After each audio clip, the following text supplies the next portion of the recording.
Good evening, everyone, and welcome to IKYA Live, world news from the spiritual perspective, and your premier news program for practical spiritual advice in your everyday life.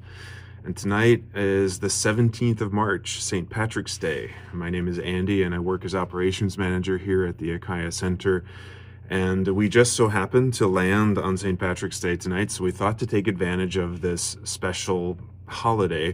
It is a celebration not in all of the world because St. Patrick was unique to Ireland, and Irish culture spread to the United States and other places. But even though the Catholic Church has spread all over the world, St. Patrick has not necessarily. But that said, the reason we chose St. Patrick's Day as a focus tonight, in addition, is because it represents a really fun cross-section of like old religious traditions, but even older spiritual traditions of taking people who've done fantastic things and seeing them then as superhuman or almost godlike. And then we roll in leprechauns and other, let's see, it looks like somebody's saying we're muted on YouTube. Let's see, are we having problems on YouTube? No, not that I can tell. Okay. Yes, so this cross-section of saints and old religious traditions, leprechauns, spiritual and vibrational beings, and then also modern culture and, sort of cultural celebrations and holidays. And, one way we celebrate St. Patrick's Day is a lot of hedonism and drinking alcohol and all of that kind of stuff. So it's a fun cross-section of lots of fun human stuff, and we're going to dig into it tonight.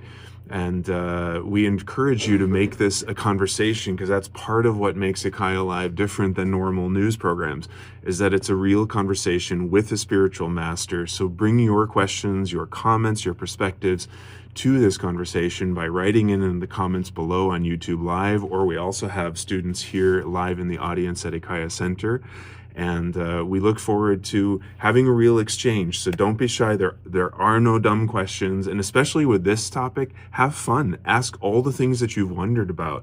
Because we're going to touch on some topics that for a lot of people might be sort of way out there or taboo. But you're going to find out there's so much more going on than you imagined. So let's dive in. And IKYA, I think one of the things we'd like to touch on right away is this whole thing with saints. I mean, there's hundreds of them in the Catholic religion, but that idea also is in other religions and spiritual traditions. What is the deal with saints? Are they real? What's their function? Tell us more. In the Catholic Church, there are actually more than 10,000 saints. So, you can pretty much pick and choose and pick your own superheroes. The tradition of saints comes from the Jewish religion and other traditions. Like in all religions, when you go back in time, they had this thing where they turned, people into gods and gods into people, and you have also half-breeds. It was quite common in the storytellings that gods would come down and also impregnate women. So you would have these half beings. And like Jesus, the story of Jesus is a typical half-god type of story.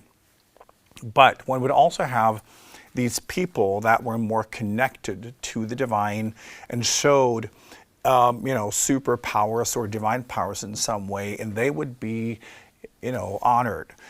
So in the Jewish tradition, they would also do this. And in the religion that was already established in Rome before Christianity, they also did this. So it basically those two things melting together. And when you look at gods, the religions that humans have made up, because humans have made up so many different religions, most of them are religions and faiths and practices where you have several gods. And that is because the gods, for the most part, represent an externalization of our own traits. It's basically a way to map out characteristics of our own psychology. So we get these archetypes that then become God. So when you feel connected to God, or when you want to work with certain aspects or pray to a certain God, it's also activating that part of your psychology. So in most parts of the world, you would have gods who are really good at this thing or that thing, or give you good crops, or help you in your relationship. All of these different gods. And this is what people are used to. So monotheism is difficult, right? Because are you supposed to pray to the same God for everything, right? And also when you have like a God concept up there, it's not as accessible. So what they did was trying to bridge the need that people had for many gods, because that's what they were used to, right? And then with the saints, you could kind of have the same thing, because they're one God, but then you have many people who are then, in a way, half gods, which people also could accept. But over time, you had a lot of kind of specialized saints. Just like you have in most religions with their different gods, you would have saints that were really good at this or that, or they had displayed certain powers, for instance, crops, or help you with your beer, or, your relationship, or the weather, or whatever it was. You would have a saint that you could pray to that could then help you, just like you would do with your different gods in other religions. So human psychology still has that need, right? So it helped people then focus on specific areas of their life, right? So again, when you work with a certain god, or when you pray to a certain saint, you get a heightened awareness of whatever that saint represents to you. And it's mostly your own psychology, but that's fine. And today we have influencers and pop stars and sports stars and celebrities all over filling the same function for modern people. It's still, people like stars for the same reason. So saints were basically the pop stars and influencers of older times.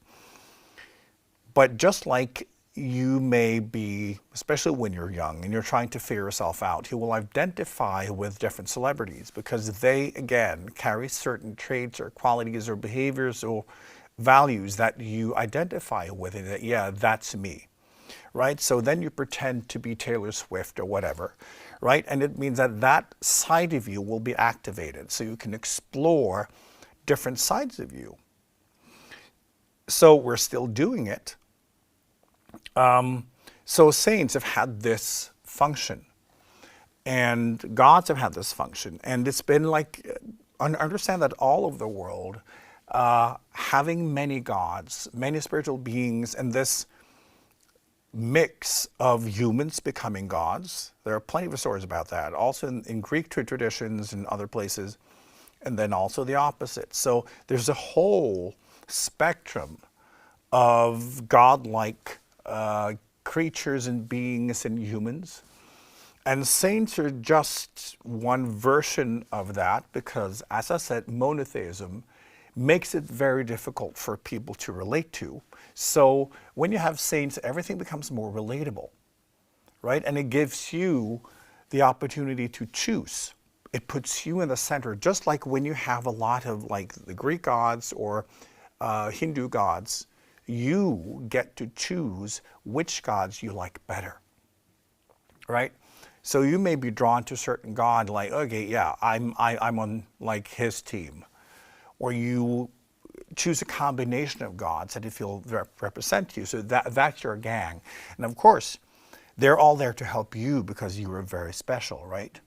But it makes you feel good. It makes you feel special. And that in itself, when you feel that you have spiritual beings helping you, you will do better in life because you don't want to disappoint them because they're helping you. So you have to do your part, right? And it works. And then because you do better, it's because of the gods. So it works. So when people pray to the saints, it's the exact same thing, but you can choose between more than 10,000 of them. So whatever you want, whatever you're into, you can find a specialized saint with a backstory that you can, yeah, this is me, this represents something, it resonates with something in me, and it will open a door to your own mind, to your own consciousness, and I think it's wonderful. But we do this in all sorts of ways. Think of it also, why do you choose certain furniture or certain clothes? Like certain foods, certain, whatever it is. It tells a story about you, right? It opens, they will all open doors to certain aspects of your own emotions, your own storytelling about yourself, and allows for you to experiment and figure out who you are. So there's no difference between you choosing a sofa or choosing a saint, because they both represent externalizations of your feelings and the story of who you are, right? So it's wonderful. But also we can learn to not take it too seriously, understanding that this is about us, right? And when you have saints, as I said, it puts you in the center, right? So it becomes more human, more relatable, and more accessible. So I think it's a great invention, and I think the Lutheran version of the Christian faith, they're really kind of missing out on something. Mm-hmm. Yes, we have our first question from the audience here. Yes, there is one kind of cool myth story thing that I would like you to comment on, and it's related to my family.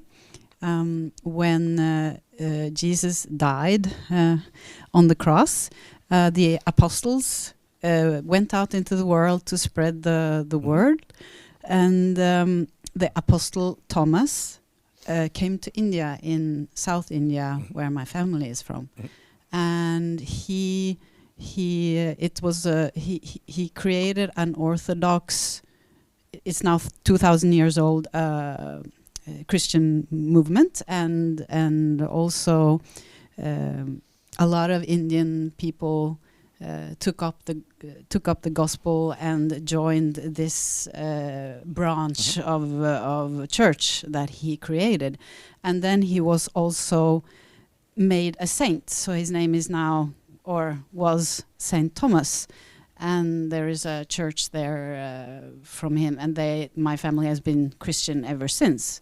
This Orthodox Christianity, and I would like you to comment about that story.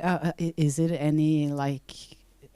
anything to it? Well, remember that the early kind of movement was, there were so many people spreading the word, and it was both, just like with the whole story and the whole gospel, it's a combination of different traditions and different stories, and so the Christian faith is not based on accurate historic events. It is different traditions stitched together, and then you also have this person that was, doing his thing, and during that time, there were plenty of people like Jesus. So what they did was look at like this whole, because it was a huge thing. And they all had 12 disciples, and it was both political and religious and all of that. So when the faith was established, of course, they just take all of that and assign it into one person. The same with a lot of the miracles and the stories about Jesus. It's all coming from other religions, but this is how it is, right? You want your hero to be a superhero, so you assign whatever sounds great to that person. And people just love lying, as we know. So it's just that. A lot of the movement kind of crystallized and became different things, and they chose their stories. So they're not necessarily accurate, but it doesn't matter. All religions are made up anyway, right? So it's more like, if we understand that, first of all, they represent externalizations and spaces through which we may experiment with who we are and what we are in our relationship to the universe. It's all fine, right? Whatever we believe, at some point, we will move on. And then we believe, oh, I got truth now. And then we realize, oh, that's another belief. And then we, keep moving. And I think it's important that whatever we're drawn to, we should just look at what's that. And if people believe that, for instance, they're direct, descendants of something, or someone important started their church or whatever, that's great if that can improve their faith. Because to me, like faith and practices, it's happening within us. And whatever we need to believe to open our hearts, whatever we need to believe to open our kind of world and our existence to the divine, as long as it's working for you, it's working, and I don't care what it is, because we need to be relaxed about the fact that as humans, we will never understand the truth fully. We can understand parts of it, and yet we'll even see during one lifetime how we perceive truth and what we understand it will hopefully change, right? So this is why whatever we use, whatever we need, that's fine, because it's the transformation within that matters. And whatever we believe, whatever we attach ourselves to, at some point, we will leave that behind. And it's basically just like when you look at stuffed animals, right? For kids, they are alive. And then you grow and then they're not alive and they end up in a box somewhere, right? But they used to be very much alive. And it's the same thing with religious figures and all of that. They are real until you understand, oh, this is basically just like tuning forks in different ways for me to open my channel. And that's great. Right? So I love that humans have so many different kind of tools and stories and belief systems and people to choose from. Because it's not about if the religious being is real. It's basically, well, does it do something for you? Are you able to open your heart? Do you feel that this represents an angle for you to figure out more about you and your relationship to the divine? So back to your question, it doesn't matter. If it makes people feel that their faith is more legitimate, great.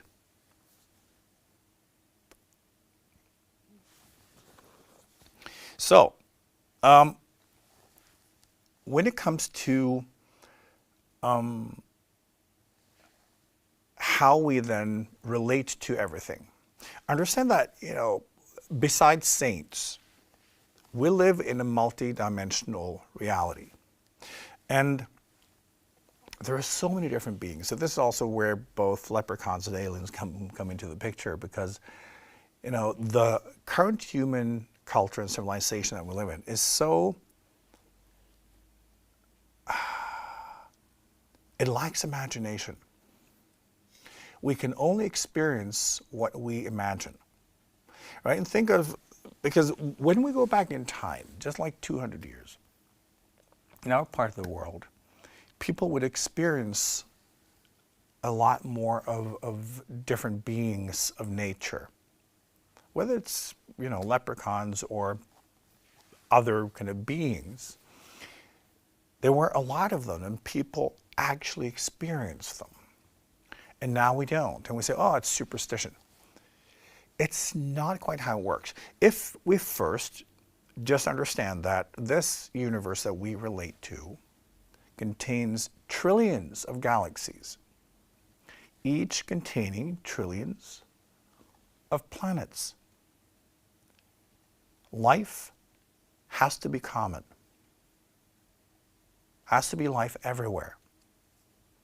Because the building blocks of life is extremely common.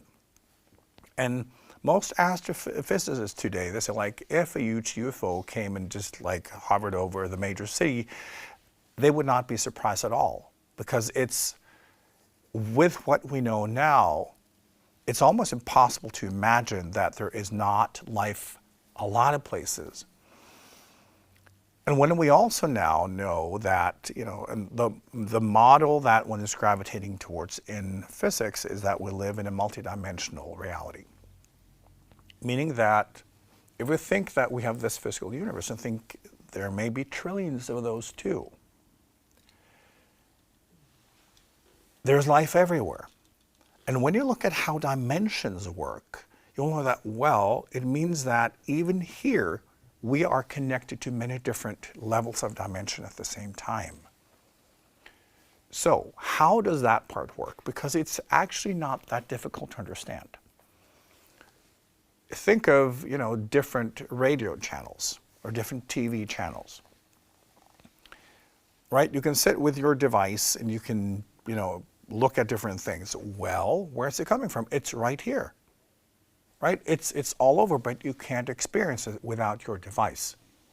But all these different channels are still broadcasting, they're still there, but you need a certain device to be able to then kind of render the experience.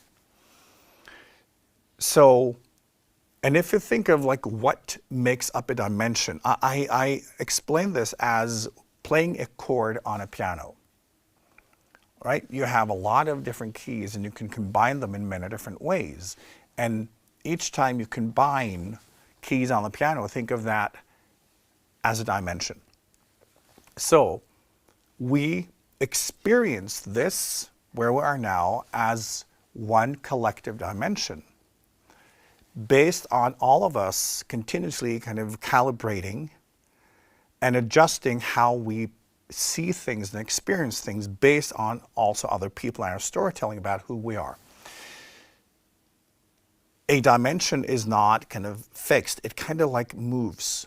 It's like a blob and it kind of breathes. So it will expand, it will kind of contract, it will move in different directions based on your consciousness, based on what you're experiencing. Because even you as a person, you are a living dimension because you are unique. But there are enough kind of similar vibrations in other people for you to experience this the same way. And that is really how dimensions work. So it's a spectrum of vibration and consciousness. And everyone else in existence having the same spectrum and the same consciousness approximately will then appear in the same experience. And that kind of co-experience will be the dimension. But that will not, it will still pulsate. It will still not be kind of fundamental. So this is also why when you have two people and you vibrate differently, what is the common denominator between the two of you, right? That is what you will be experiencing together. And then one may have a higher level of consciousness that will be expanded in a certain way, and the other person may be like blobbing out somewhere else, meaning that you will actually experience reality differently. And this is why, for instance, one person may stand there and see a ghost and the other person will not. Because we don't exist in the same reality. We exist in the same enormous reality, but the subjective reality will always be different. So think of also going back in time when humans had not become too obsessed with themselves, controlling reality, controlling nature.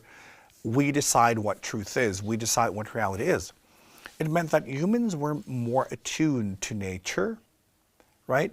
Which means that the space and the collective consciousness of humans, that reality would include different keys on the piano because we were more open. We had not created definitions, believing in our own superiority. So, and also when everybody experienced these different beings of nature, that was just how things were. So it meant that the collective consciousness had vibrations and aspects to the consciousness that's now gone, because we now believe in our stuff, our things, our own self-defined reality, and we are becoming more and more kind of narrow in that. And that means that we can't hear anymore. And just think of that the same way, for instance, someone needing a hearing aid, right? The sound frequencies are there, but they can't hear them. And it's normally discovered by someone not being able to figure out what certain words are, because there's certain frequencies of the sound they can't pick up on.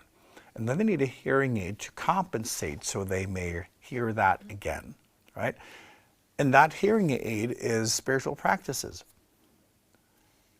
right? Because we have the capacity in us to have an enormous kind of range, an enormous spectrum of vibration and frequency and channels. But our current civilization is so obsessed with its kind of self-defined reality that we're not picking up on anything anymore. So it's quite normal when you then start opening up and you begin expanding your awareness. It even happens in your brain and in your body, and then it is quite normal to start experiencing different beings, different life forms, that you connect with beings in different forms of dimension, that you discover that your consciousness can float and move in ways that are not consistent with the definitions of our current culture. So that's the hearing aid. You start relating to kind of frequencies that are now gone from our culture. Doesn't mean that they're not there, right? So you're in a way restoring more of your natural capabilities. So all these beings that we're told, oh, they're mythical creatures, they are real. It's all real. They are all real. Everything you can possibly imagine, and then a lot more, exists. And this is also why we need to work with our imagination, because whatever you imagine, that exists somewhere. And when we start imagining and connecting, then we begin opening ourselves up. So, and I think this is also part of what's happening now, is that our culture has become so self-defined and so narrow and so harmful that it's starting to like ooze out. People are starting to reconnect, finding ways to open themselves up to nature again, because we know collectively this is not right. We're blind and deaf and we kill everything, and it's like it's not who we're supposed to be. So when we connect and when we start communicating with other life forms and beings, and we learn how to do it, and it's completely natural, it's easier for us to also move into a state of harmony. Harmony with nature, harmony with other life. So all these beings are definitely very real, and I'll get back to that. We have a question? Yes, we do have another question in the audience, but I just want to say, like, if we really listen to this teaching, it is actually mind-blowing. Like, you're suggesting a level of like flexibility and diversity of the universe that is just, it's wonderful and astounding. So, off to our question. Can people or person become so aligned that another being can come into them, like incarnate for a split moment, like a higher being or a higher self, and then something just opened up and it came a message through, and then it was gone again, and everything just changed? Yeah, sure. Like the way I'll explain it is like, can you eat an apple? Will that apple then become part of you? And can you feel the appleness in your body? So think of like all life is always floating into each other. It's a weave, it's one cosmic soup. And I've explained this before, but the human life form has this astonishing way of thinking that everything is separate. Right? And this is one of the most primitive things that other life forms notice, that humans seriously believe that nothing is connected. Now, of course, they are at the brink of discovering that through, physics and also quantum physics. And that changes everything. But until now, most humans still believe that everything is separate and don't understand that everything is connected. We're basically the same being and the same consciousness, and everything is pulsating. So, if you imagine that everything in the universe is already floating through you and flowing through, your active experience will be based on you filtering out almost all of it. And then there's a little bit left, residues, and that will be your subjective reality. So, everything and everyone in existence is already floating through. Right? And this is, I find it so funny when people in modern spirituality say, I'm so affected by other people. I'm taking on their energy. Like, you're in this cosmic soup. Everything in existence is already flowing through, and you have no idea. And you're trying to protect yourself from that one person that you don't like. Right? It's just stupid, but humans are not smarter than this yet. Give it a couple hundred years and humans will begin to understand. But if we think that there's one cosmic soup, meaning that you are part of it and the soup is also part of you, it's more a matter of what you actively experience. And this is also your consciousness, right? That is kind of your subjective blob, right? And that will become your dimension, the subjective reality that you exist in, which then will carry its own set of natural laws. So that will then determine what is filtered in, what's filtered out, what you actively experience, so what's then being rendered to you. And again, when there are enough individuals doing it the same way, they will find themselves in the same room.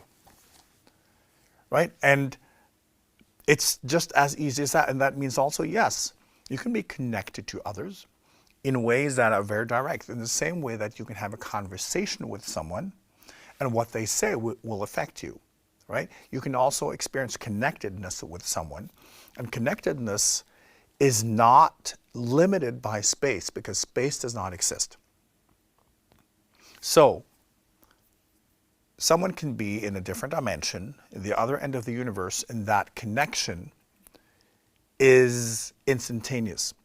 Just like the speed of thought is faster than the speed of light. Because the speed of light is only when you measure matter, and on that level. But once we lift it, the speed of consciousness is kind of absolute. So whenever you're connected with something, this is also where quantum entanglement comes in. It doesn't matter where it is, what dimension. The connection and the exchange will be instant.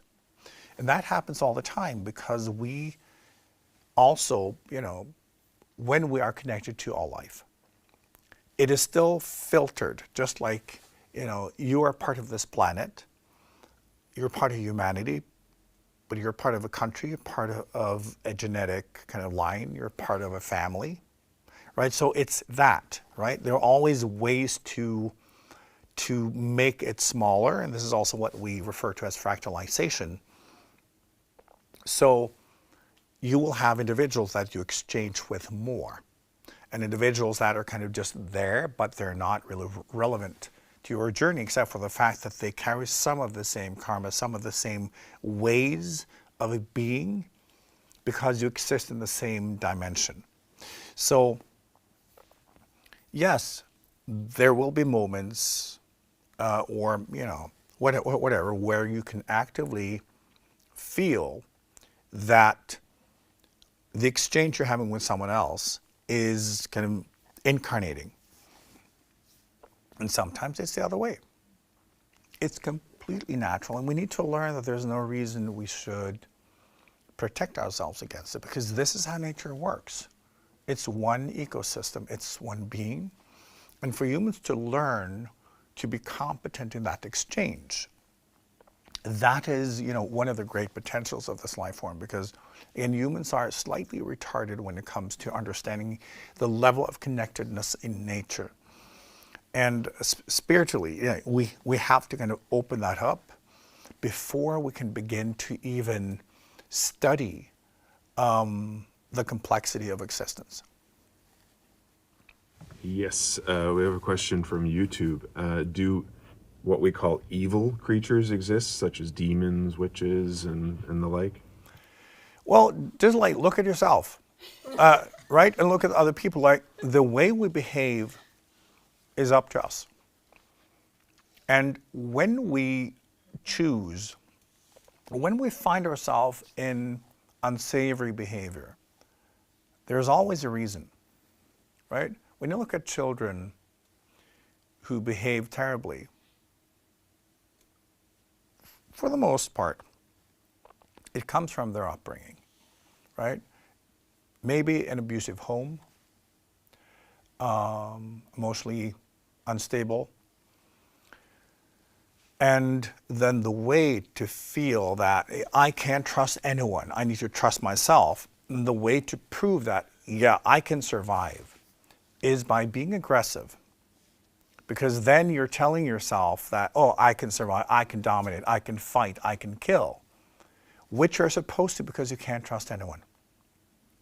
It's easier to be nice when you are in a group and your survival is spoken for, right? Because you have people who take care of things, say, oh, we'll survive together, so whew, right? But when you feel that other people are trying to harm you or push you out, as a child, that will traumatize you, and you will find yourself behaving in a way that supports your narrative of what it takes to survive. So humans do this. Other beings do this. It doesn't mean that we're evil. It simply means that we're hurt. It means that, there is something in our kind of sequence of experience that has taught us that this is what we need to do to survive. So, evil, when we look at that concept, to me, it's basically just individuals that are deeply traumatized and that are simply trying to find out how to survive. And it can happen to all of us.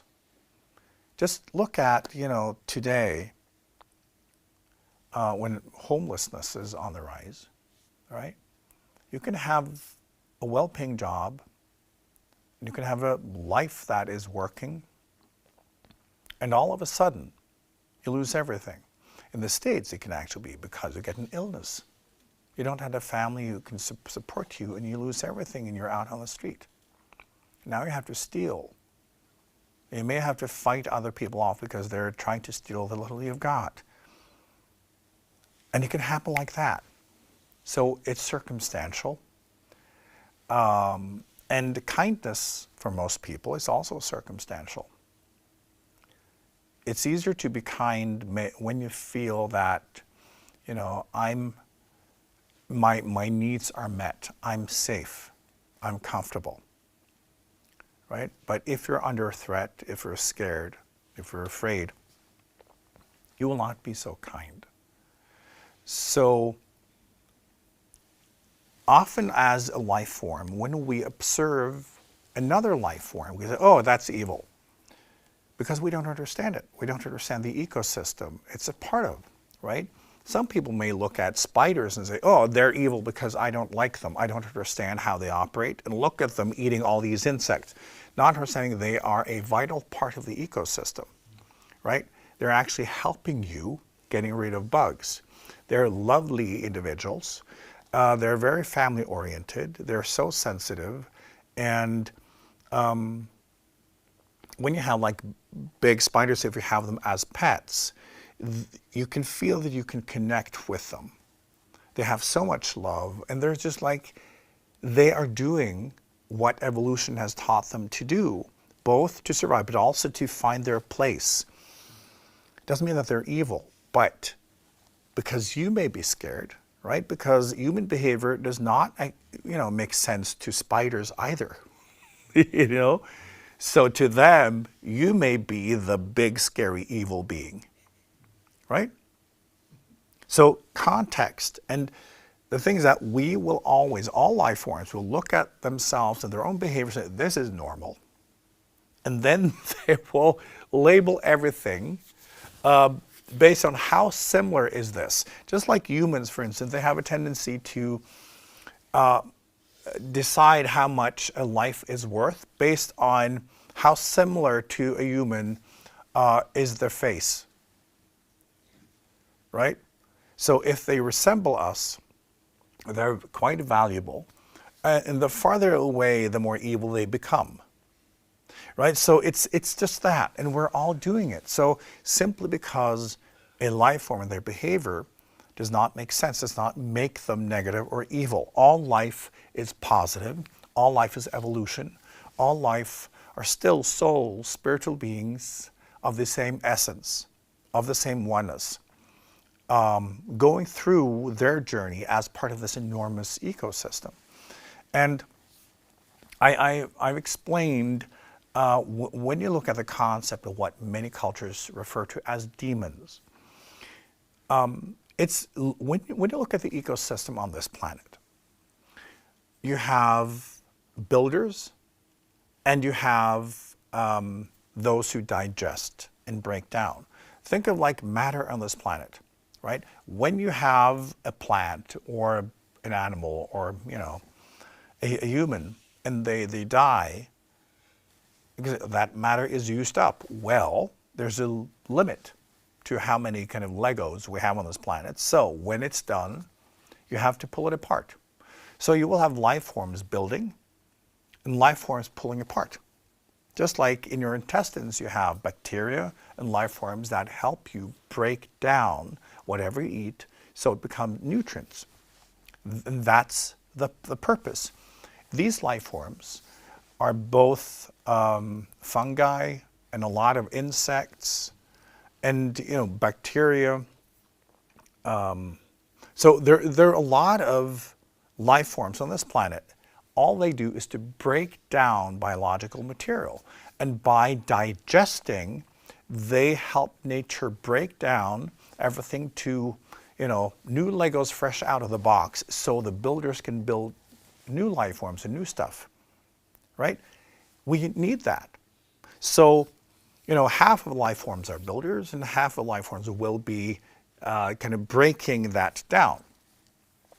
And so there will be a lot of life forms, and also on this planet, we're used to life forms breaking things down, like, as I said, insects and fungi, all that. It's pretty small, right? What if we had them in the size of a cat, right? Still doing that. Or even bigger. What if they were more intelligent and closer to us? They would still live off of whatever has died, whatever needs to be broken down. So, think of like when you produce a lot of noise, inner noise, a lot of thoughts, a lot of emotions, think that is real energy. It's out of balance and nature cannot use it. There will be life forms, specialized. Just like on this planet, one has discovered life forms that are specialized in breaking down plastics, breaking down radioactive material, breaking down almost anything, because if it exists, it will be broken down by someone at some point. And when it's even seen, for instance, in Japan, when recently discovered a new type of bacteria that is specialized in breaking down certain radioactive materials. And its evolution in action because it was the result of a leak. And that bacteria did not exist before the incidents one had in Japan. So nature is adapting, and there will always be life forms breaking things down. So Life is extremely specialized. So whatever you produce, just like you will have bacteria and whatever in your intestine, and that will change based on what you're eating. It's not like it will be the same. So if you eat, you know, horrible foods, your digestive system and the bacteria in the balance will change to adapt to that.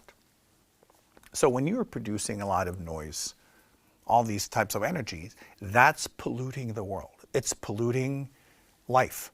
And humans have no idea because I can just think whatever I want. Well, everything you do affects the world around you. So nature is then, you know, balanced. So you will attract life forms that can then feed off of that energy and bring balance to nature. And the thing is that it's just like Candida, right? When you eat too much sugar and baked goods and whatever, and you have a lot of heavy metals in your system, you will have an overpopulation of Candida. And you go, oh, I'm under attack from Candida. No. You are attacking nature by being out of balance and very unhealthy. And you're basically poison.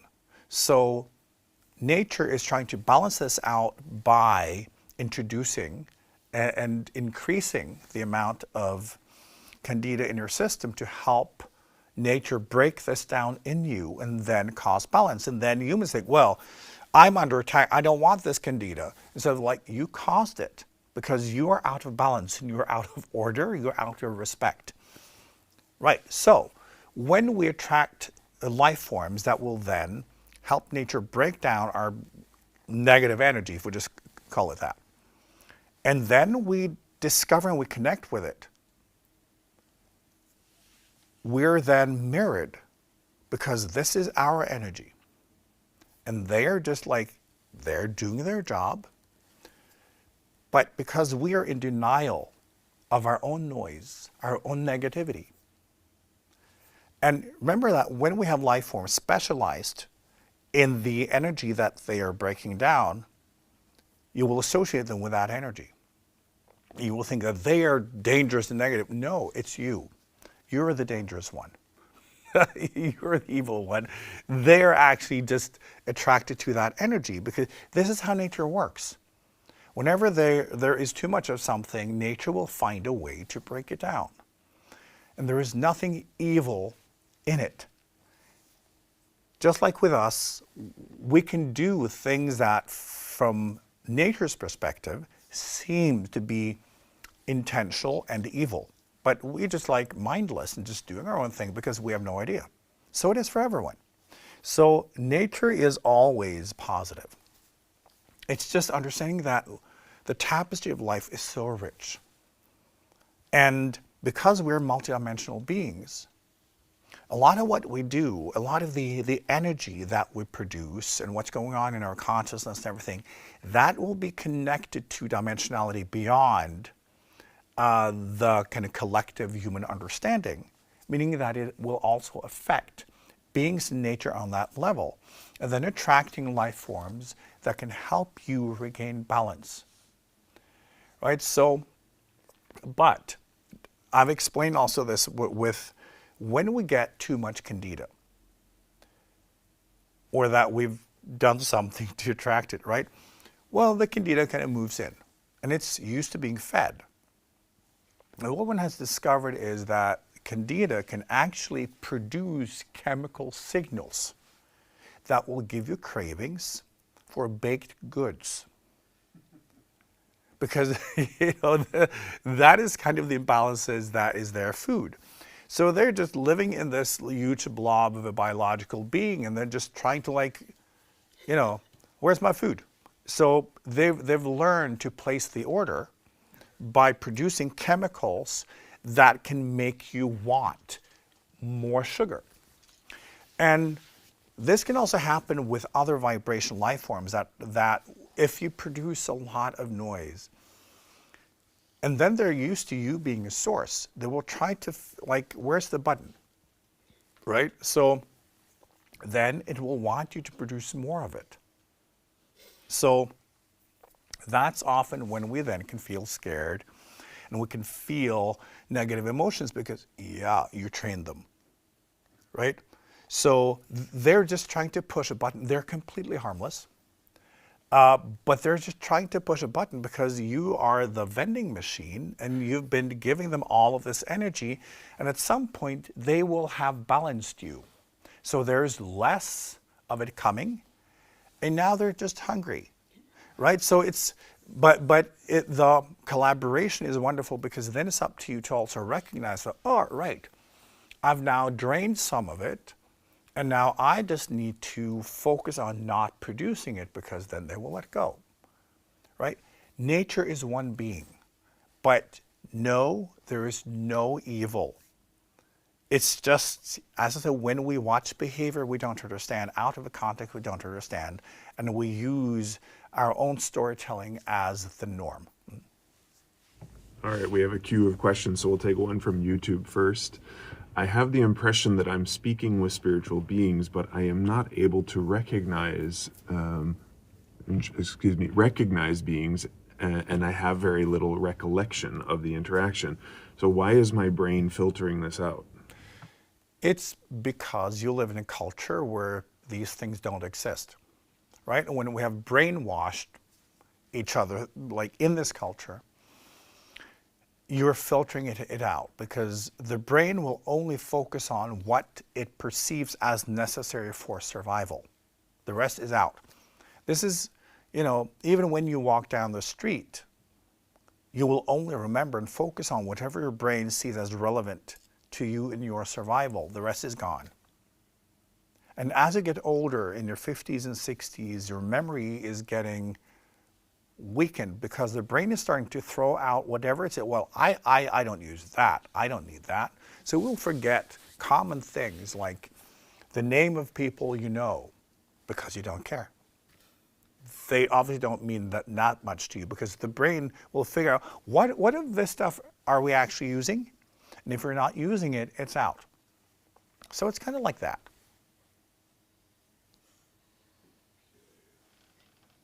Then we have yet another question in the audience, please. Yes, to the multi-dimensionality and also the lack of commonness in our society here in Norway and Europe. But it's more common like in Bali, where I've lived a long time, and in some opening to multidimensionality, it's not like most people are interested in speaking with or communicating with spaceships in another dimension, which I've been fortunate to experience. But I've also, especially in Bali, I've done some things where I connect to what I would call the medical database, which is like infinite healing. And you ask and you get a response to the 3 or 4 elements you need to do to heal something.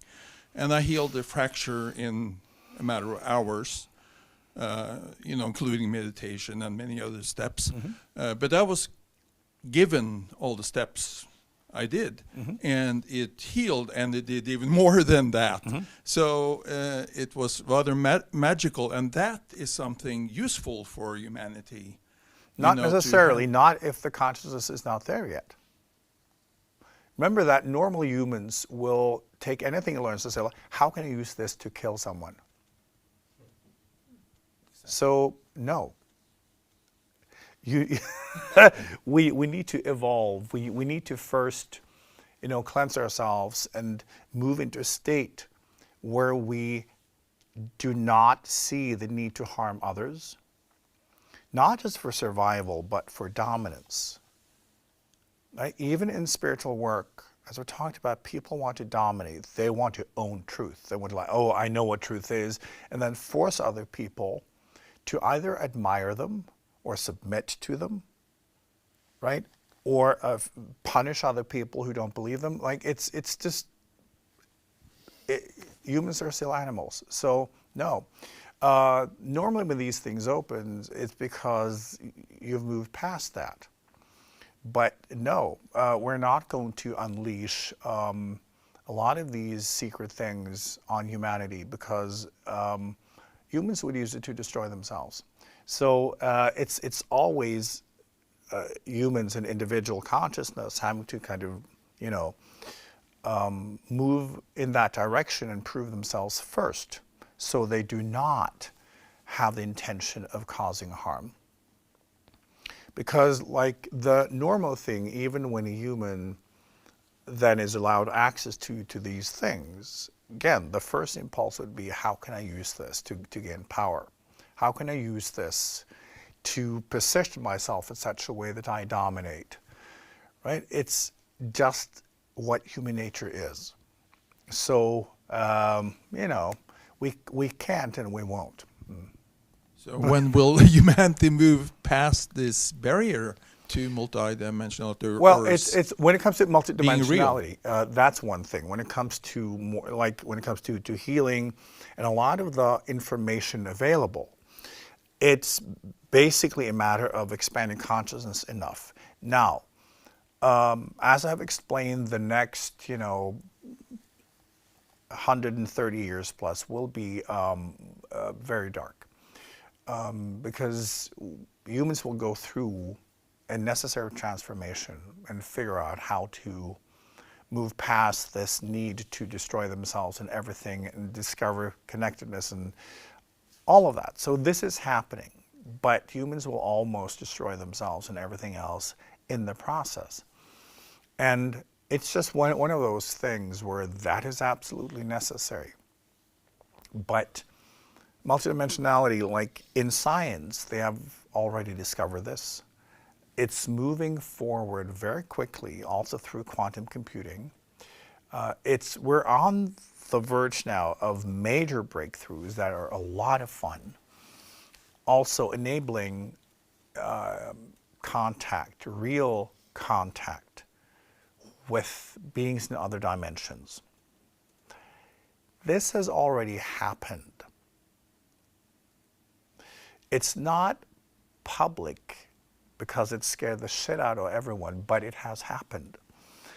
And, you know, through quantum computing now, they discover new things. For instance, they recently discovered a new state of matter, which only can exist, like, they can only experience it through quantum computers. So, like, one is understanding that, ooh, we're opening up, you know, new aspects to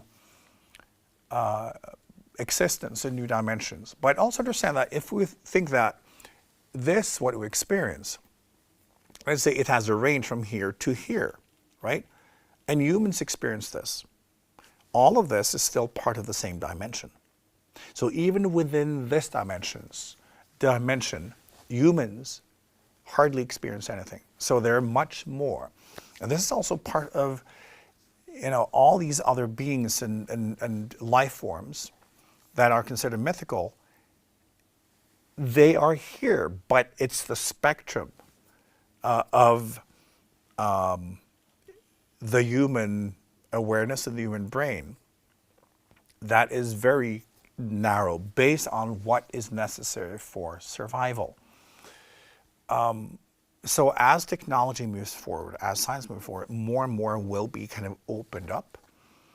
And it's fun. It will be such a great kind of addition to human existence, because it's like, it's simply humans moving out of that prison cell that is the current human civilization, and stepping into a reality that is connected, where one understands multidimensionality and a lot of different beings, and the whole history of humans and this planet will have to be rewritten, because it's written in a prison cell. It's not written in the complexity of nature, but a lot will happen in this kind of dark age. And all of these things that will be discovered will also be what will pull humans out of it to the next level. And it's happening. But we're in the beginning of it. But still, as humans are extremely destructive. You know, as I've said, what drives innovation and the economy, it's basically humans trying to figure out new ways to kill each other. Right? That's where all the best stuff is. So it's not to make life better. And when we say that we produce a lot of prosperity, we give it to 0.1% of the population and make the rest poor. Like, we're still that stupid. Right? So yeah, humans have got a lot of things to figure out. Any more questions? Yes, from YouTube. Some people refer to light language when they are channeling alien languages. Is light language real, and is it a part of a tool we ourselves can use to expand our consciousness? Now, I think like when humans come up with concepts like that, think of like when I teach people how to start communicating with other life forms, and that includes animals, right? It's understanding that when you think, there are no words. Different states and different impulses just floating around, different feelings, different sensations, and yet you know what they mean, right? That is the universal language. All life forms operate the same way. So what we have to learn is to stop turning everything into words and recognize, we start by realizing, what does it mean to be angry? How do you know that you're angry when you're angry? How do you know that you're happy? How do you know that you're hungry? Like, what is the state? What does it feel like? You can say, I'm hungry. Yeah, that comes later. First, it's the feeling and sensation. And then you learn that every possible vibration can be registered and understood, and the combination will then be structures of information. And when that is transferred, you can just see, like, when it comes to fiber optic cables, it's like, binary signals. So you'll have this kind of flow of light information. So it's kind of that, and it can be experienced as that kind of data flow. And when we focus our minds on it, it can be perceived as almost kind of dots of light coming in. So it's more, light language is more the experience on that level, right? And we can learn to not only recognize what we're feeling and our different states, but also go beyond that and then recognize, what is a tree vibrating? What is information? You recognize, oh, I can actually ask questions. We can be in an exchange. That can be very meaningful. You can do that with all life forms, and all life will communicate. So when we stretch and when we then sometimes, can communicate with beings in other dimensions, it's the same thing. So it's just like, again, back to the disconnectedness of humans, because this is the kind of primary language we should all learn in school before we learn anything else. At some point, humans will. But this is also, for instance, when communicating with aliens. Normally, this is also what they do when they communicate with humans, but they understand that humans are so dumb, they have to turn it into words. So they will often kind of project, and then will kind of force the brain into translating it, and then it will hear it as a voice, while it's basically just the projection of the information. So anyone can learn this. It's not difficult. Many animals are doing this already, like horses, for instance. They are doing this. So once you learn to communicate for real, it's easy to talk with horses because they're very articulate. You can train animals into doing the same, dogs and cats or whatever. When they are exposed to this form of communication, they will learn to project it too. So it's like, this is the language. But people experience it in different ways, and there are different kind of levels of competence, and different life forms will communicate in different ways. But if we just take that whole kind of bag of all of this, and some will call that light language, and that's fine. It's one label. I think we need definitions, right? Collective definitions of what this is. So sure, why not? All right, we have another question in the audience.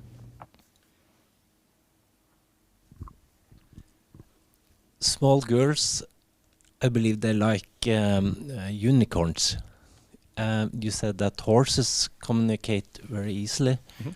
Is there a connection there with Oh, yes. innocent small girls?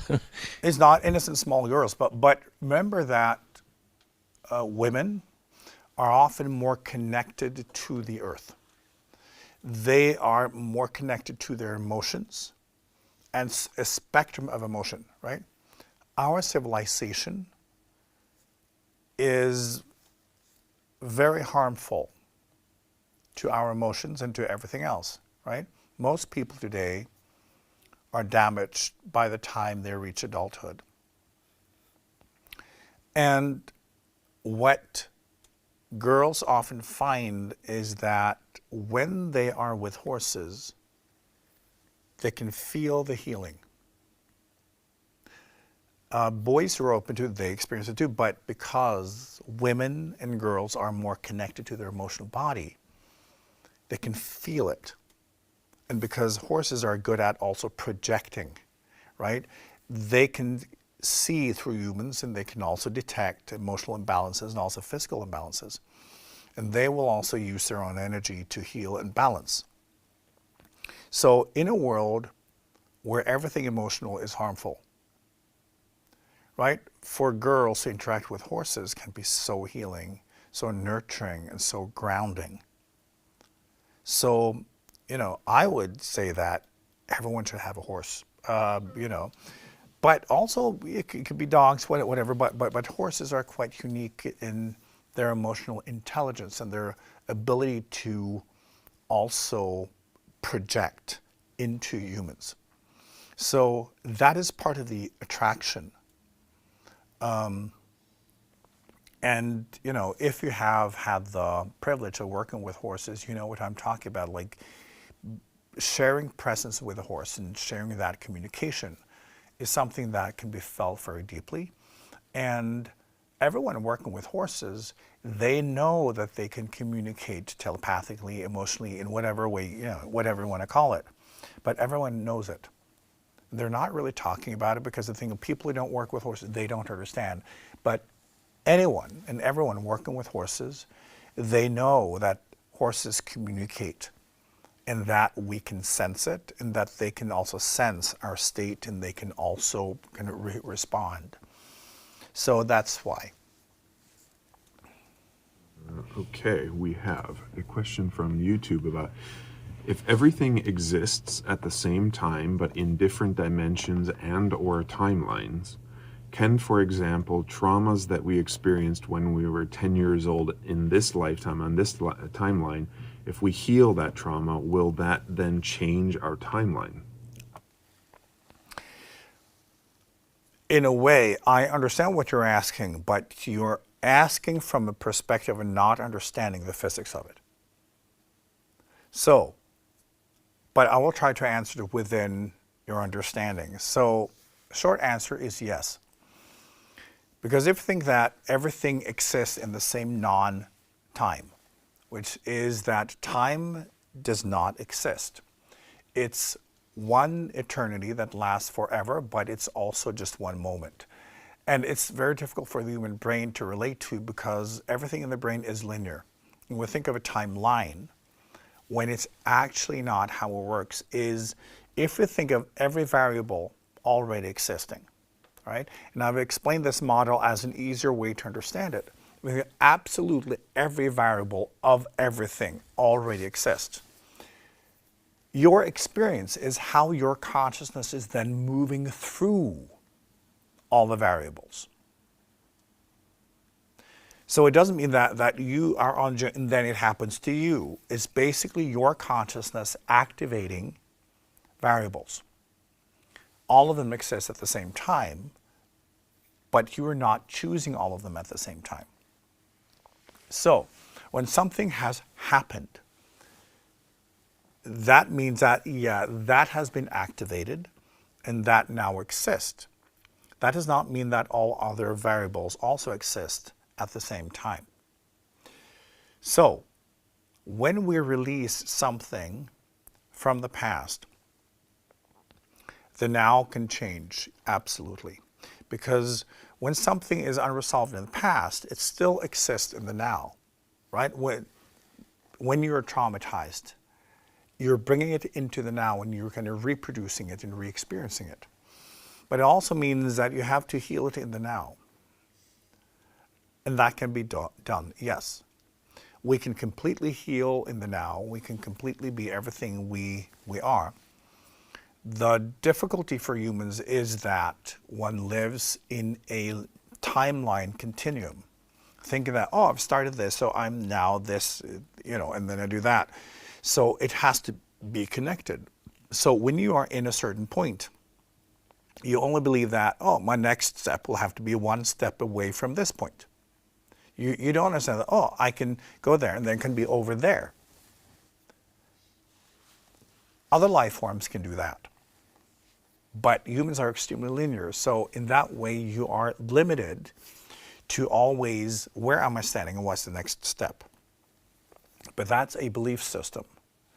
That is the kind of sequencing of time and space that you find in the human brain. And in the world of physics, one is now beginning to understand that reality does not operate that way. So everything in the now means that everything is in the now. So what happened in a different point does not determine the now. But when you believe in the sequencing of kind of linear evolution, it does. So this is also when you expand consciousness enough, so you operate beyond the human limitation, the kind of linear evolution means nothing. And then you can choose variables from the superposition of now. So, yes, complete healing is possible. Okay, we have another question on YouTube. When people hear voices and see people in what we call psychosis, is it real creatures or beings doing it with that person in psychosis? Now, the tricky thing here is to understand that objective reality exists. Your experience, however, is subjective. And everything you experience is actually happening in your mind. So, in your brain right now, you are creating a hologram based on what information, not just, light waves and sound and whatever else, but also vibrational information. And whatever is not filtered out through your resistance and denial, what will be left will then be rendered into a hologram that you are now experiencing. So you're not seeing or experiencing anything in the outer world. You're filtering it and then rendering it into a hologram in your brain. And the brain does not differentiate between what you make up and what is actually something, an informational vibration coming from the outside. And that's where it gets tricky, because when we're out of balance, it means, remember that when you render, it's because the brain recognizes a certain combination of light, a certain combination of vibrations or frequencies. Oh, that means that. This is also why when a baby is newly born, he can't see or he can't experience.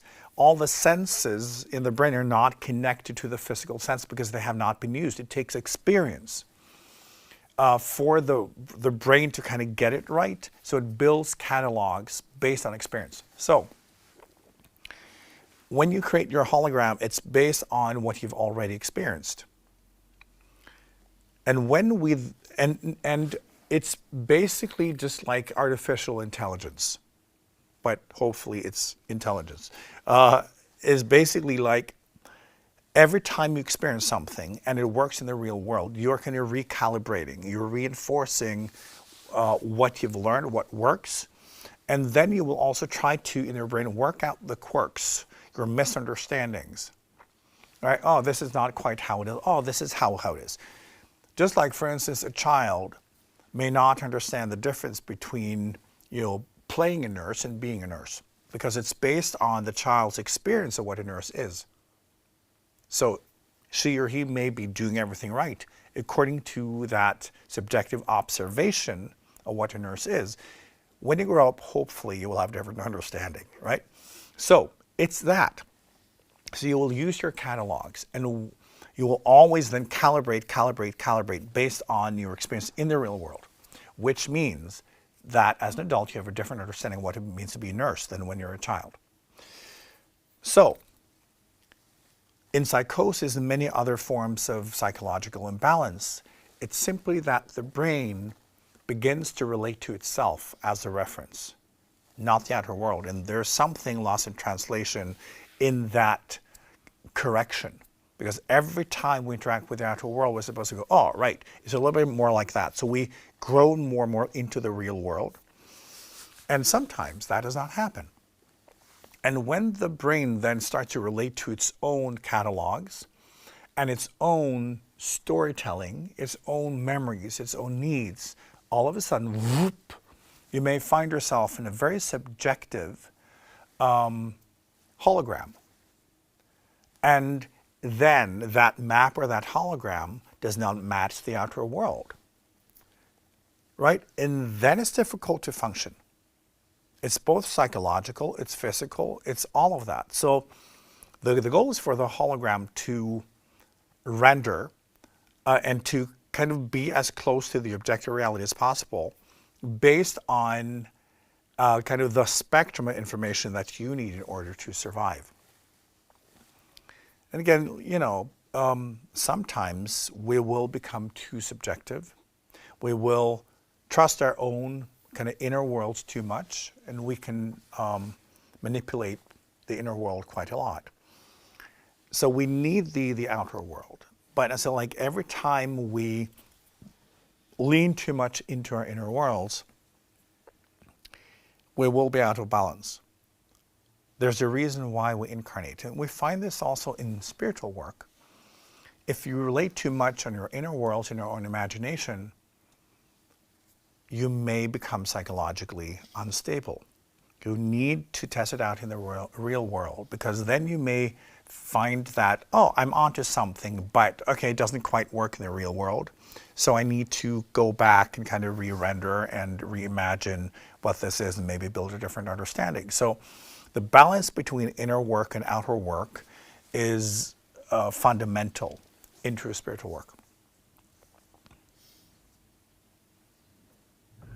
So you and I were talking when we were preparing for tonight about this. One of the things that you've helped shed light on tonight is this part of human psychology and human evolution that we can sort of anthropomorphize or fantasize about life forms or aspects of life that we have contact with but we don't understand, or we can't kind of see tangibly. My question was, and we discussed, like, how can we best take advantage of this psychology to elevate our spiritual study, and is it useful to lean in and to focus on trying to, for example, communicate with other beings and that kind of thing, or is it more just for entertainment? Like, can you help us to parse that out? Understand that in order to be able to expand, you have to imagine something you have not experienced yet, right? Because your working holograms are tested, right?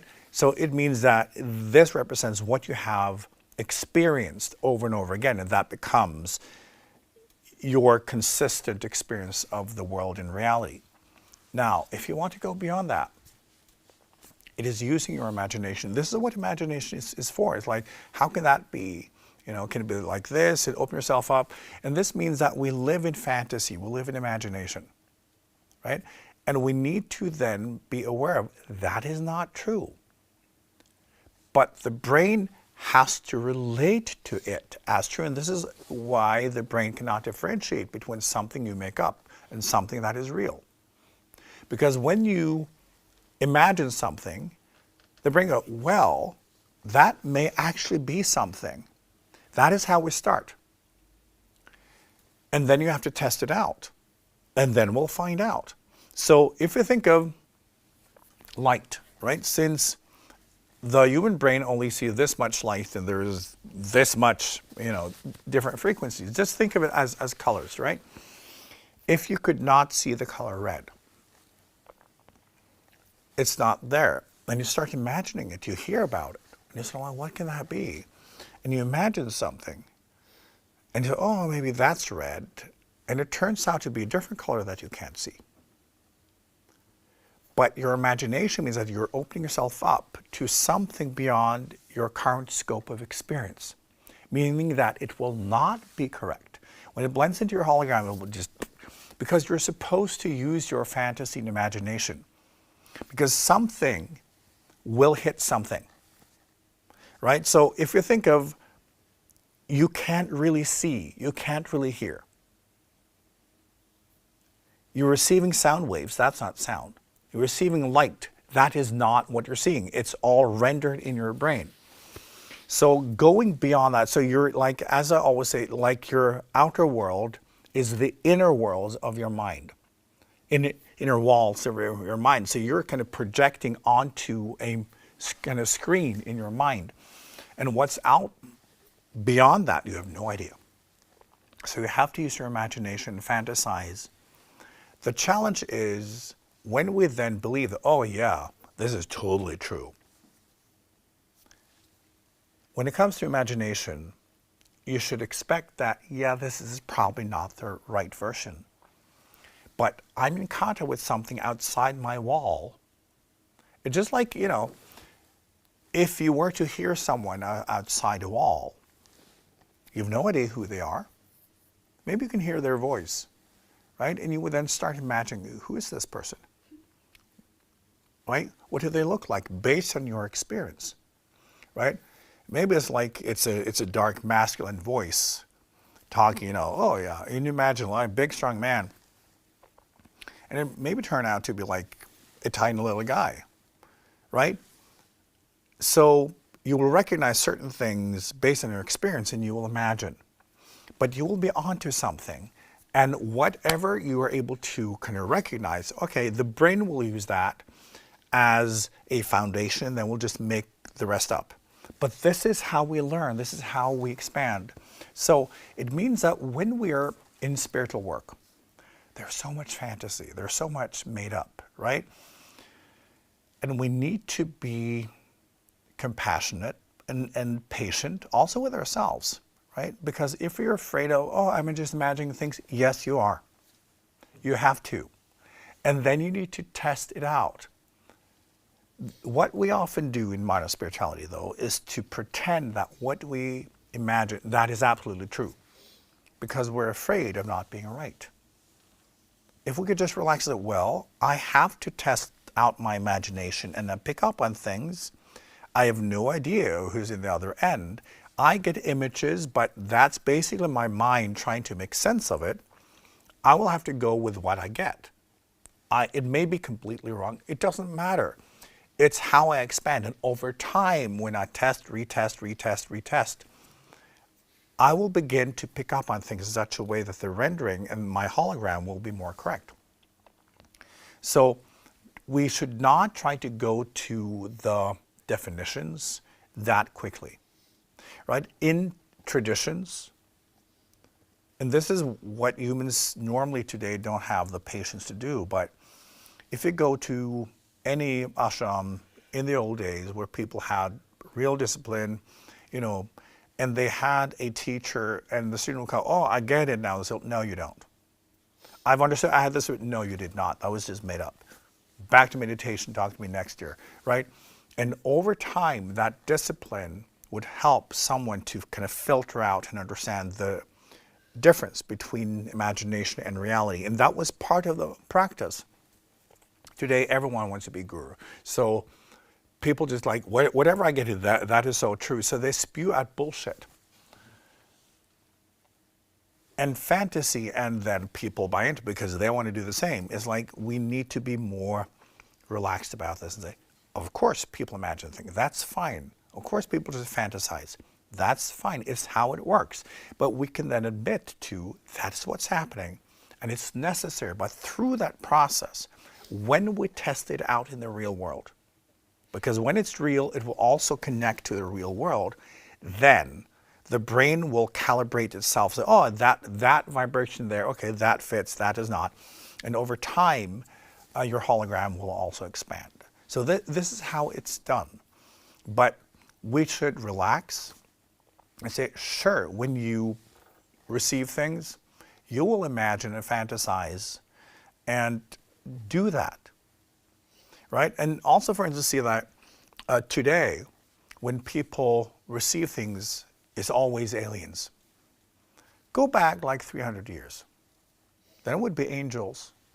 It would be like whatever belief system you had, right? So it's whatever is in vogue, whatever is popular, because that will create a template that your imagination can use. So now it's aliens and UFOs and this and that. It was angels, and before that would be something else, and there would be these gods or whatever, right? And it's all fine. It's all happening in your brain. So just try to be playful and don't define too much, because I'm just, trying to figure things out. And when you connect with something and something is communicating with you, that's great. That's beautiful. You don't have to understand what it is. You don't have to own it. Just be happy that you are obviously communicating with something, and it gives you an opportunity to learn more about what that is. Instead of saying, oh, this being came to me like it's like blah, blah, blah, and this means that I was chosen. Just like, that's just, bullshit. Just say, we're all doing this. All life is connected. We're all multidimensional beings. And if you are beginning to kind of stretch so that you're able to connect with more dimensions, it's, a deaf person getting a hearing aid for the first time. It's wonderful, but all life is doing it already. It's just this life form that's a little, slow. So don't take it too seriously, right? And just say that, yeah, you're gradually restoring a more normal and healthy way to relate to life, which is multidimensional. All right, we have another question on YouTube that I'm also super curious about.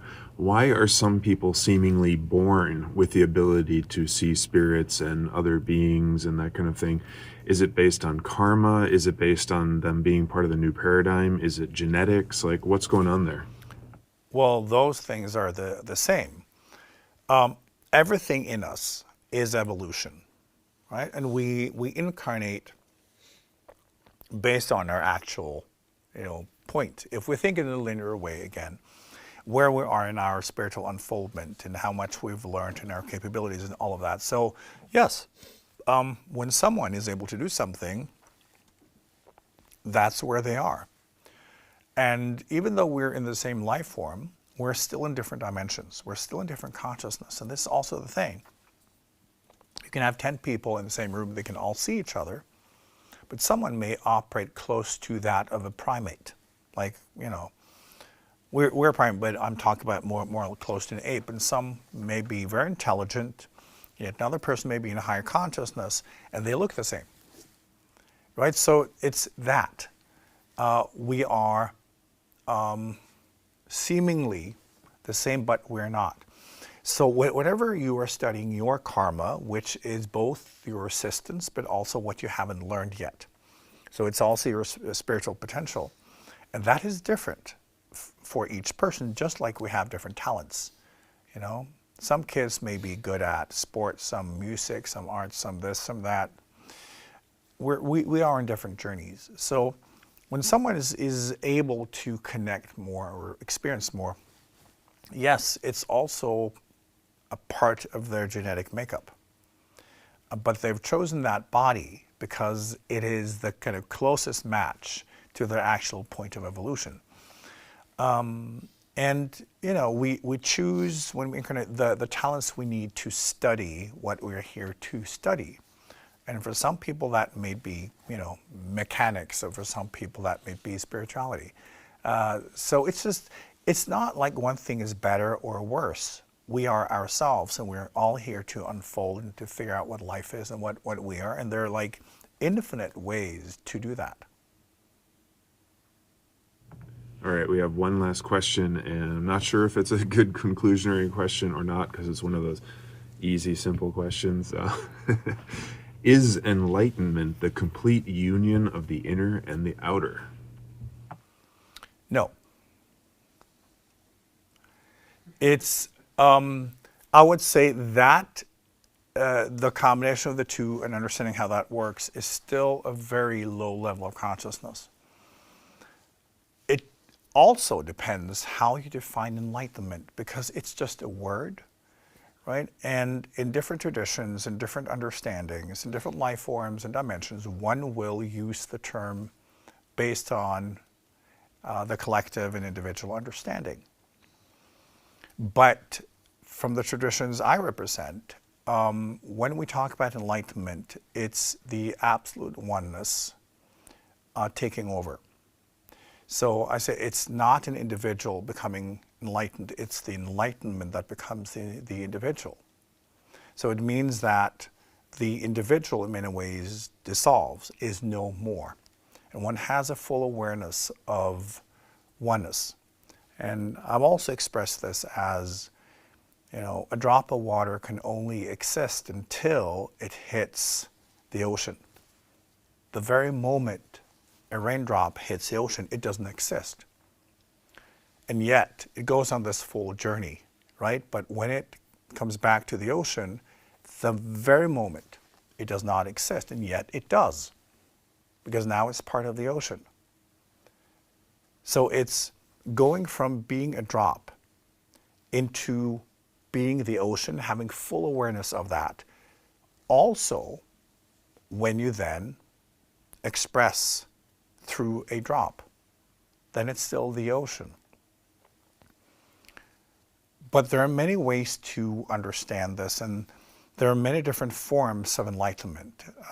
We often talk about relative enlightenment, which is when you are in a space, when you are in a belief system, and you basically have reached a level of harmony with the premise, laws of nature, and the spiritual principles in that space.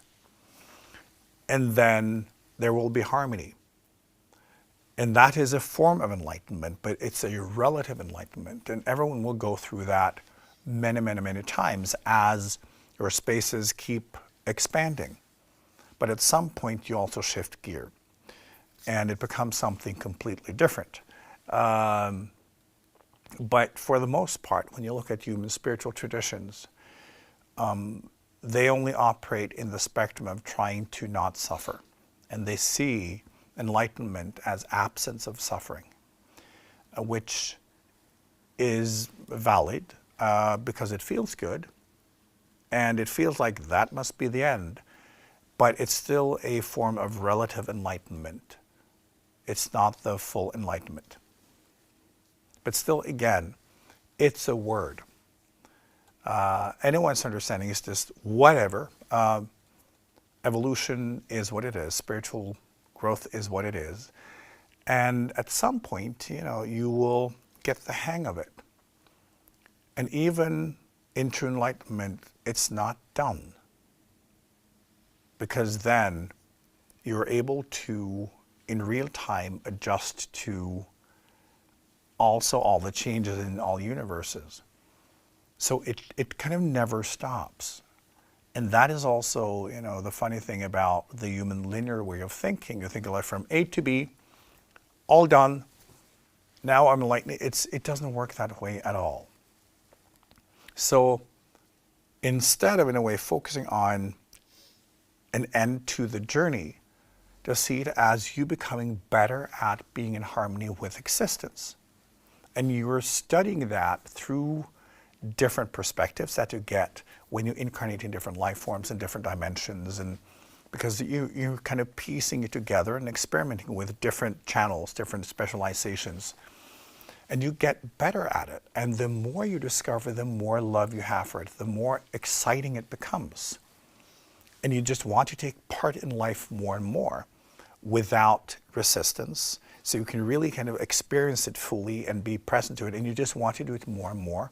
And you keep studying and you keep growing, and it never really stops. Because why would you want it to stop?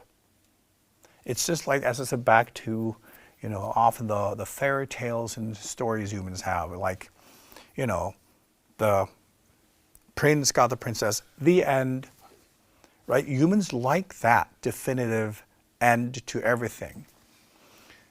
And life keeps moving, keeps unfolding, keeps going, so there's no end. You just get more, you get better at it, and your love for it and your participation keeps growing, and it never ever stops. So try to let go of the linear perspective in your spiritual unfoldment. It's like it's just, you know, unfolding what you are in reality, and it becomes just more loving and more fun and more interesting, and it never stops. Now, when it comes to how you can communicate and open yourself up, start with understanding that you are multidimensional, right? That you have incarnated into a human that operates in a very specific spectrum, but you are limitless, right? And the current culture of humans are extremely kind of narrow-minded and, you know, very tight. But the human mind and the human biology has a much wider spectrum. So when you begin to imagine and start to feel, you know, and try to kind of stretch and just like think of your consciousness as this kind of blob being able to expand and contract in all directions. And sometimes your spectrum will then belong also to a different dimension. So you will kind of float partially in and then out and in something else and back and forth, and so do everyone else. So dimensions are not kind of fixed, neither is your consciousness. So when you try to expand it to pick up on things, and I said, like, everyone likes to communicate. It doesn't mean that you're chosen or special. It simply means that all life likes to chat. We all like to connect with each other, to exchange flow, and to just be together. It's just like, you know, as you can also see that sometimes when you're out in nature, in your garden, whatever, you know, a bug may land on your hand, and maybe the bug is as curious about you that you're about the bug. All life is curious. So just, you know, start there. And a good way is start communicating with life forms you can see. Work with insects, work with trees, work with animals. And if you have animals in your life, it's very simple. Just try to co-feel. That's a way to begin. Co-feeling means that you try to kind of melt into who they are and try to kind of harmonize your feelings and your energy by feeling, where are they? And where am I? How can we become kind of the same thing? You can feel sometimes when you are with an animal, if you have a dog or a cat, you know, when you're snuggling, often you come to a point where you feel, oh, we're now kind of the same. And you could feel that there is an energetic exchange because, okay, now we're actually in that zone. Now the communication is actually happening. And then you can try to feel, what is the animal feeling? What's going on in there? Because it means that your brain is now able to interpret what's going on in the animal. So you can try to recognize what are the states, what's the energy, and what would that mean if I were feeling or sensing it? Just like experiment. And the same thing with trees or plants. You may be attracted to a certain tree. Why? You know, what is the energy? What does it feel like? What's happening to you? So it's just trying to register the change in your state, your energy, like what is that? Right? And try to recognize, what does this remind me of? And then often it's just like, you know, when you sit by yourself and just like, you know, stare into space and you just like, you're in your thoughts and feelings, it's the same process. It's how you become aware of what's going on inside of you. It's that. And just trying to be in that state with others and kind of just listening, right? So this is how you learn. But also do that in meditation, in understanding that all dimensions exist in the same place. So it's like you're the one who's blind and deaf. Everyone around you can see and hear you fine. So it's like for you to begin to open your senses and pick up on what's actually happening. So just like play around with it and understand that, yeah, everyone's receiving information. Everyone's part of the kind of greater universe and the greater nature. But our culture now is just very closed. So you can open up and, again, as I said, be patient with yourself, understanding that a lot of it will be fantasy. I say, am I just making this up? Sure, possibly. But there may be something in there. And you will not be able to figure it out unless you also trust the process. Right? Mm-hmm. And we have another question in the audience.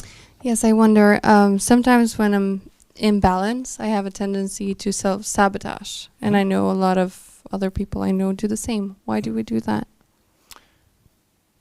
Well, there are many reasons why we self-sabotage, but you don't see it as that. We always do what works. Okay? We only do what works. So then you have to look at, why is this productive? So it means that you have created certain thoughts about yourself, a certain belief about reality and how you are to survive. And then you do that. So for instance, if you have decided that, oh, I only deserve this much, right? This is who I am. Once you have established a thought that you have repeated, it becomes identity. So let's say that now life is opening up a movement in a certain direction, so there can be more. When there is more than you have decided that you deserve, you will begin to sabotage, because you're trying to protect yourself from what you have decided that is against your nature. So we're only doing what works. So when we see it's sabotage, it's because then other parts of our mind can see, why am I doing this? I actually want this.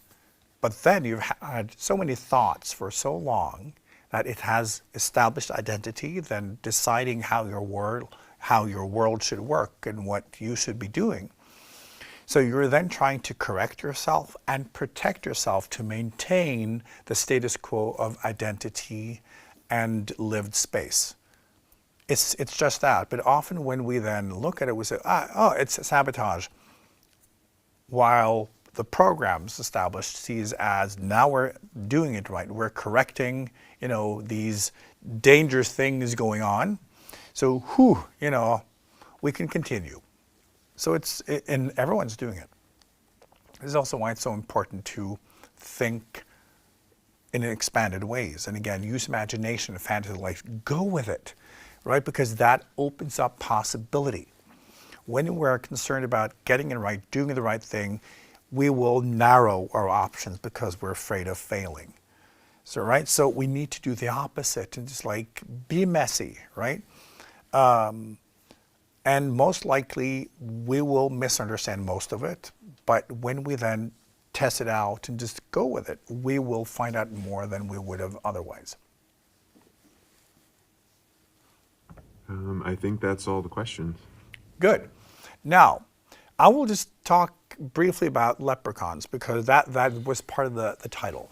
Something, and again, back to how humans relate to other life forms, because that type of life form, they exist all over Europe. And they've been part of the European tradition for, at least it's been traced back about 2,000 years or longer, but that's at least what's been documented. And it's interesting also when you look at different European countries and cultures, they all have their own version. So, and they're all described the same way. So the leprechauns are about, less than a meter, less than 3 feet normally. You find them in Scandinavia, then they're called Nissa, or little people. You find them in different places in Europe. And what's also interesting is that they look the same according to these stories. They behave the same way. They have the same intentions and the same tendencies. Although these stories have developed, independently. And that's interesting, right? Because if you're making up a small type of person, you could make someone kind, someone evil, some this, some of that, but they're all described the same way because it's a legitimate life form. But they exist in a different version of this dimension, right? So back to the chords on the piano, think of it, they operate in a different key, right? So let's say that we operate in C major, maybe they operate in C minor. So it's very close, but still different, right? But they have the same characteristics. They have the same height, and they behave the same way. And often they're known to be kind to animals and kind to kind people, but they're also quite cheeky. They're also known to be a little simple, almost like childlike. And they're attracted to shiny things and often steal them. And they have a great sense of humor, and they like to do tricks on people.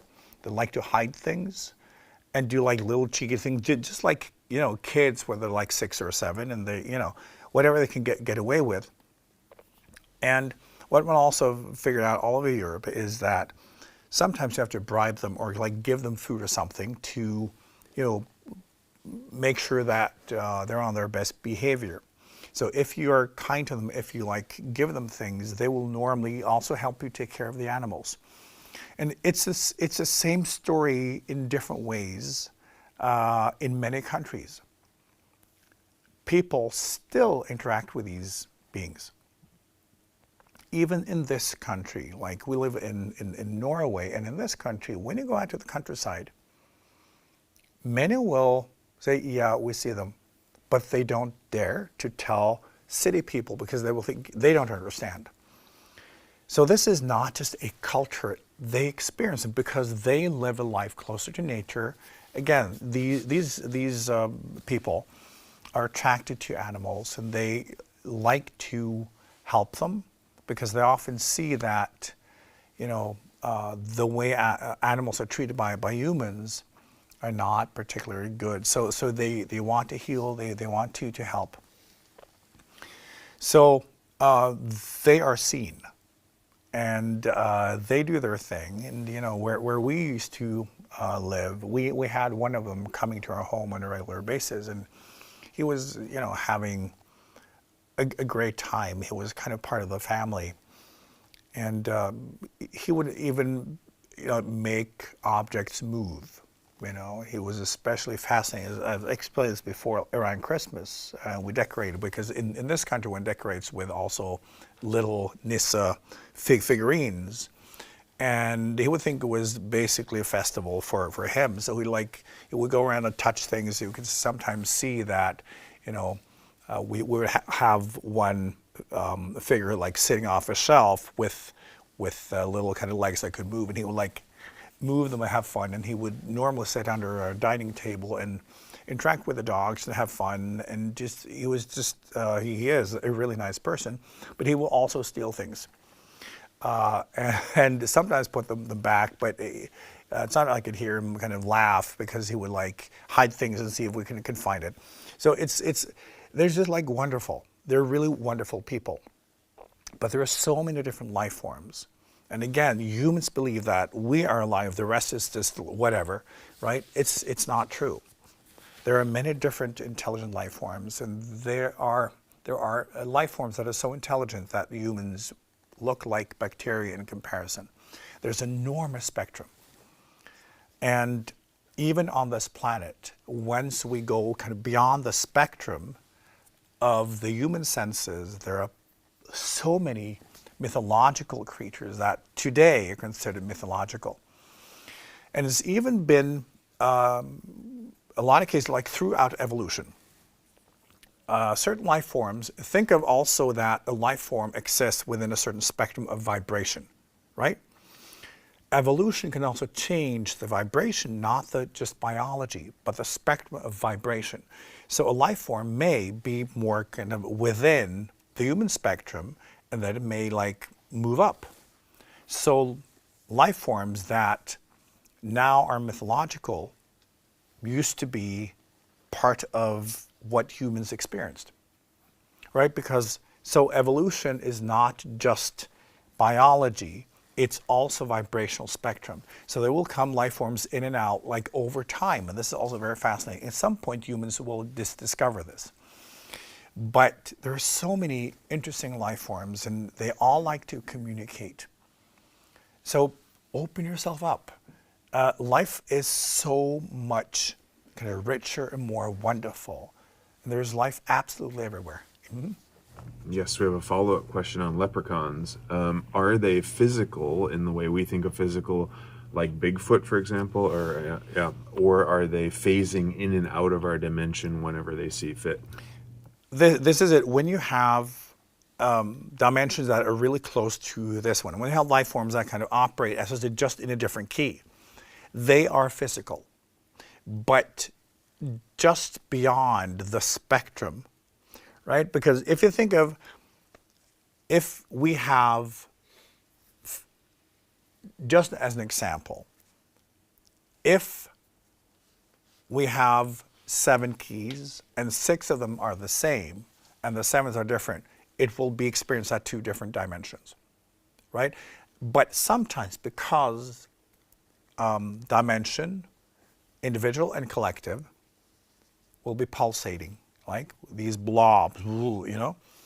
Sometimes they will kind of move like that. So there will be a kind of space where there is a kind of bridge between the two, and that means that we can then more easily experience them and vice versa.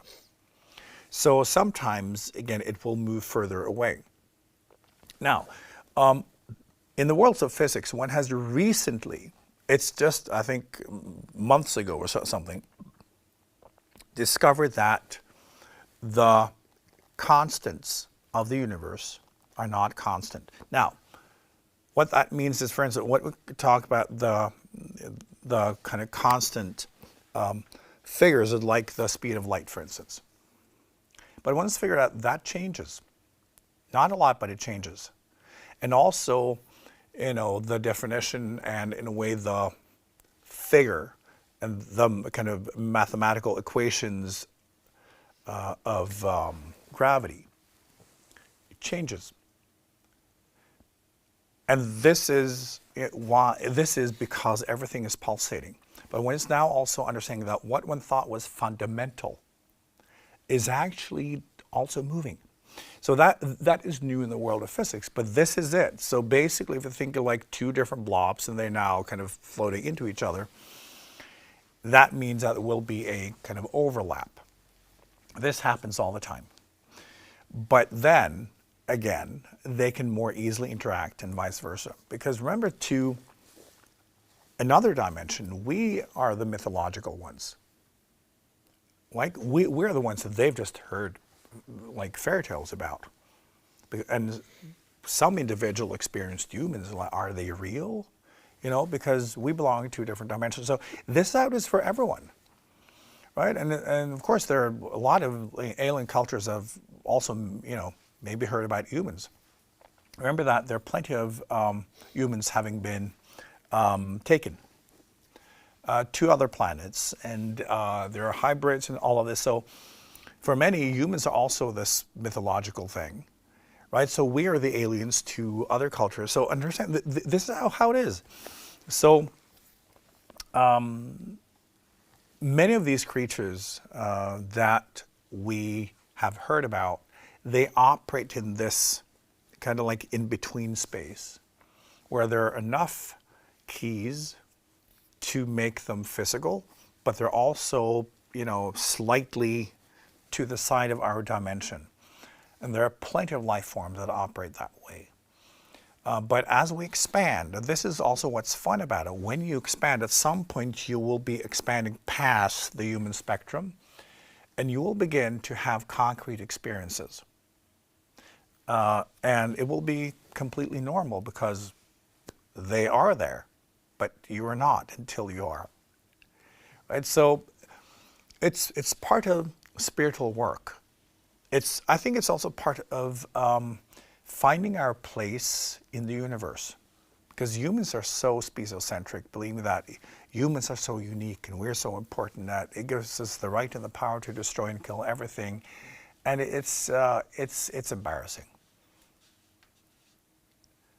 Right? Think of so many life forms and levels observing what humans are doing. Right? And, you know, humans have to grow up at some point. So please be one of them. And we do this by loving everything, loving life, and also having patience, understanding that whatever humans are going through, well, that's where we are. But we can actively try to be part of evolution. We can try to be an active part of expansion, be part of healing. And also, you know, we do that by expanding ourselves, by learning more about how life actually works beyond the collective narrative that our culture currently has. Do we have any more questions? No more questions on YouTube? Don't see any in the audience. Good. Now, so try just to have fun with this.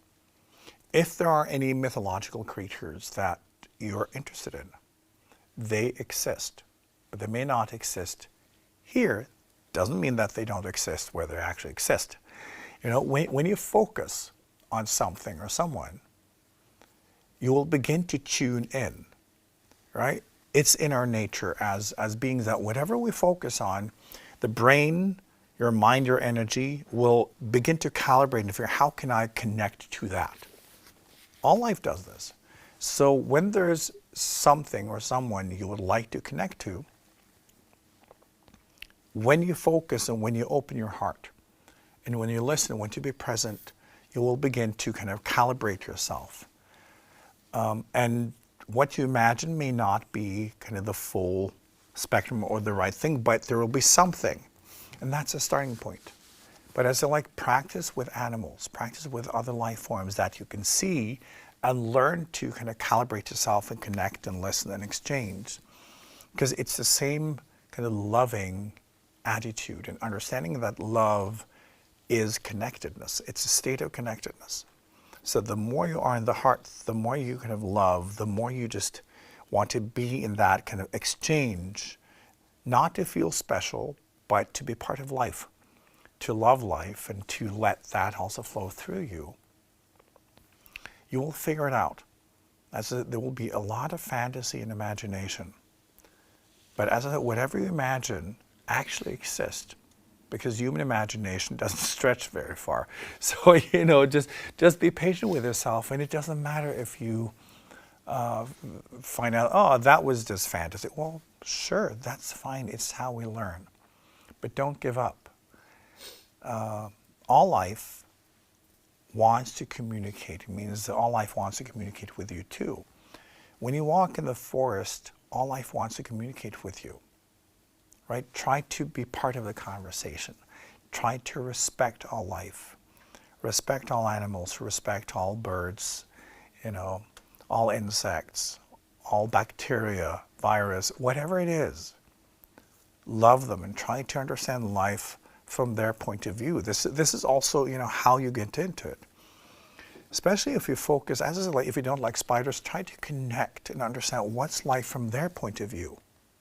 And you will discover that all life operates on love. Everyone has families, everyone has the same experience of love and connectedness and togetherness, but in different ways. All right, so when you go into, you can study fungus, you know, what is that like? Try to listen and look at how do they experience things. Try to calibrate, try to go into it. Try to listen, right? And just the more you do it, the easier it gets. And your world will expand, and you will not place yourself in the middle of the universe, right? You will see that all life is equal. It's the same. And it's a privilege to be part of this cosmic soup, of this enormous tapestry of exchange and love. Right? To me, that is a goal in and of itself. It's a way for you to lift yourself beyond the current human culture. Because this is also how you lift the planet. This is also how you assist in the healing. Right? You have to become the more advanced human. And that means to kind of reconnect to all life, to include all life, and to love and to participate. So have fun with it.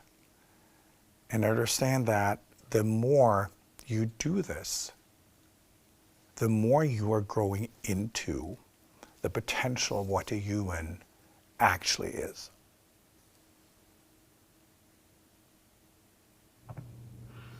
Thank you, IKYA, and thank you all for joining us tonight for IKYA Live.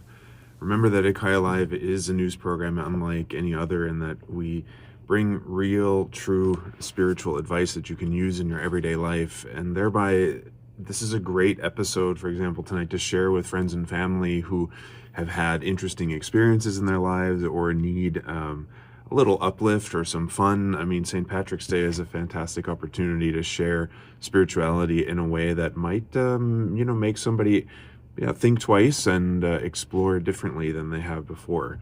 So we are back the third Monday evening at 7 p.m., 19 o'clock Oslo time each month. So we're going to be back again in April. I believe it's on let me just double check. We are on the 21st of April, which is just after Easter. So we look forward to seeing you then. And until then, take care and be well.